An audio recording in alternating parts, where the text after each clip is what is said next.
day 16. Oh, hi. Oh, hey. Day 16. Sure. Feeling You good? say so. Yeah, let's jump right into it. Today we are drinking a beer called Blood Red Sky.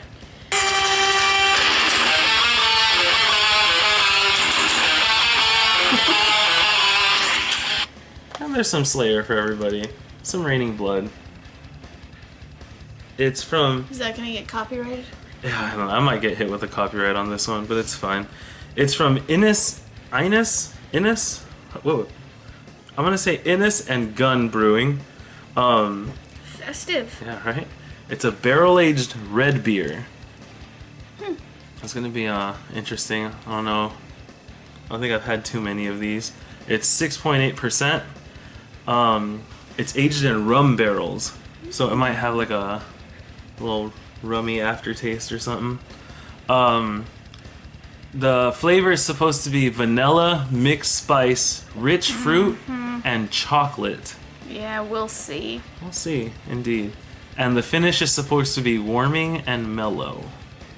But be careful about opening this one. Lessons learned the hard way. Yeah, look at that. That's nice. Here's the bottle cap. There's the color. It's a little red. Like a Oh dark yeah, red. I forgot it was supposed to be red. It's like a almost copper color, I right? guess, yeah, it kind of looks like cherry Coke or something like Mm-hmm. That's interesting. What does it smell like first? Death. Death. Definitely, like, chocolatey. It's gonna be gross.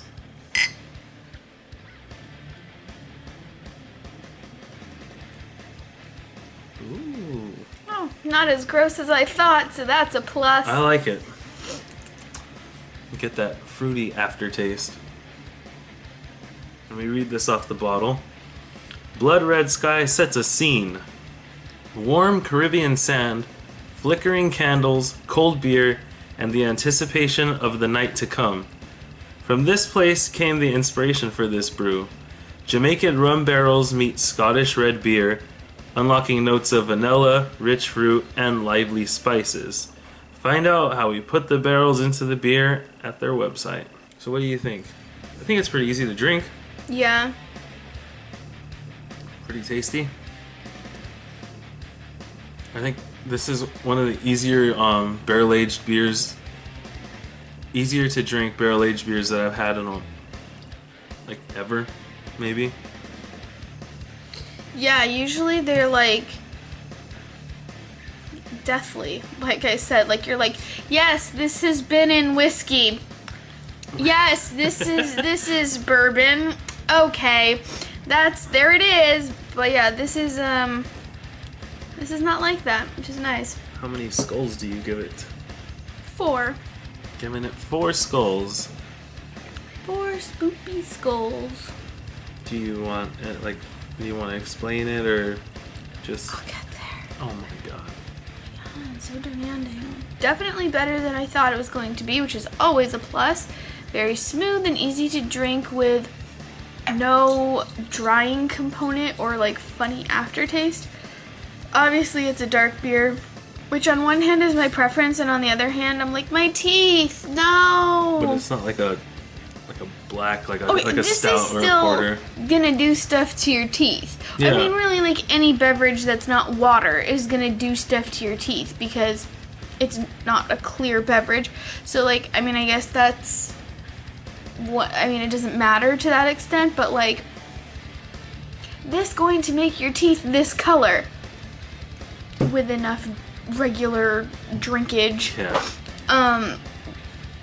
Why it doesn't get a 5? A 5 is something that, like, I would want again to purchase on my own, to like seek out. And I do that sometimes with Guinness and Belching Beaver beers. I don't know that I would necessarily hunt this down. Maybe. I mean, I guess maybe it could make the list of like, oh, I'm in the mood for a dark beer today. Like, let's go to Total Wine and peruse the aisles, and then I see it and I'm like, oh yeah, I remember that one was really good. that one. But I don't know that, like, I would remember it by name well enough to, well,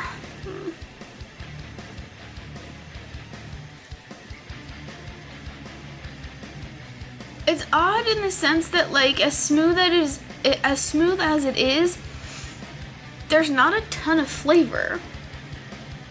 Like, on one hand, it tastes good, and on the other, there's nothing really, like, memorable about it. Maybe that's like the vanilla, like, in it keeps it like as smooth as it is.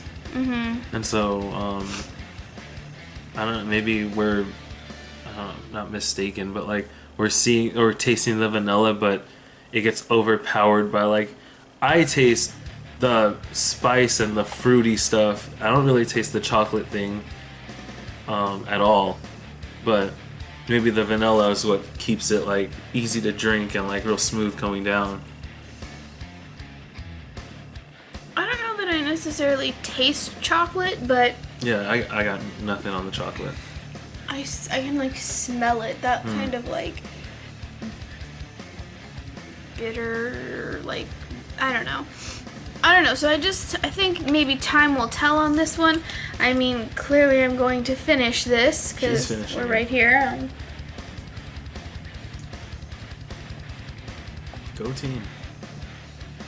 But with that being said, I just don't know that I would, like, actively seek this out, and I think that's what makes, I think it's very close to being a 5, and I think time will tell, like, the next time I go beer shopping, if I'm like, yes, this one again, then, like, it could become a 5, but I think as of now, it's not, like, I don't know, something I would, like, write home about. You're like, oh, what beers do you like? And this one would, like, come to mind. I don't think, but I think it's 4 with a heavy possibility of being a 5.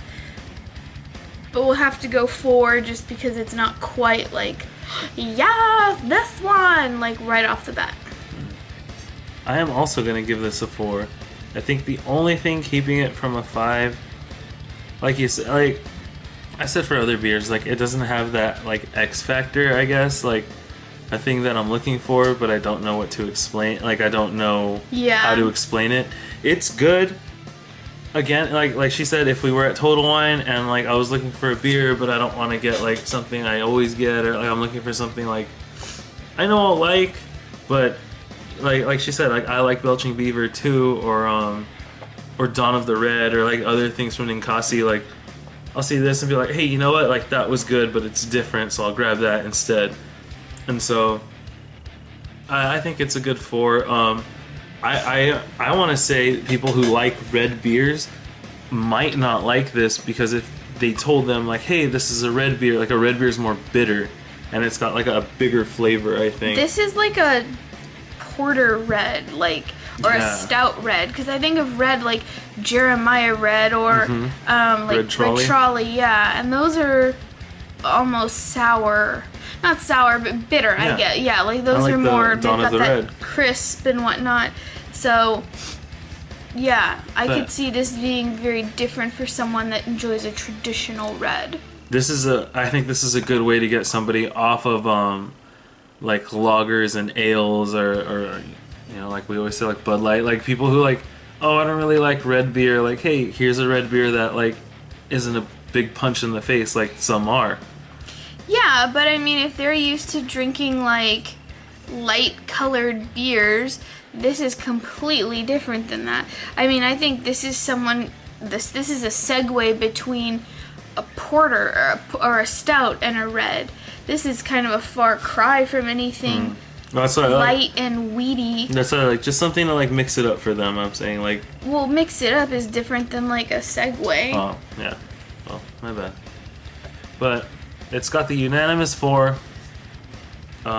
Again, barrel-aged Blood Red Sky. There's the bottle. I personally think they could have made a better logo, or a better, like, label for it. It looks like the name of the beer is Innis and Gunn. It does. But that is the brand, the brewery. The brewery, yeah. Day 16. It's in the bag. It's done. The bottle is, well, I mean, it'll be empty soon. But, yeah. thanks for checking this out. Like, subscribe, comment, and share. Like, subscribe, and comment, and share on all her things, all her internet presence. Yeah. Tell Total Line, we talk about them a lot. We'll see you guys tomorrow for day 17. Aw, yes. Bye!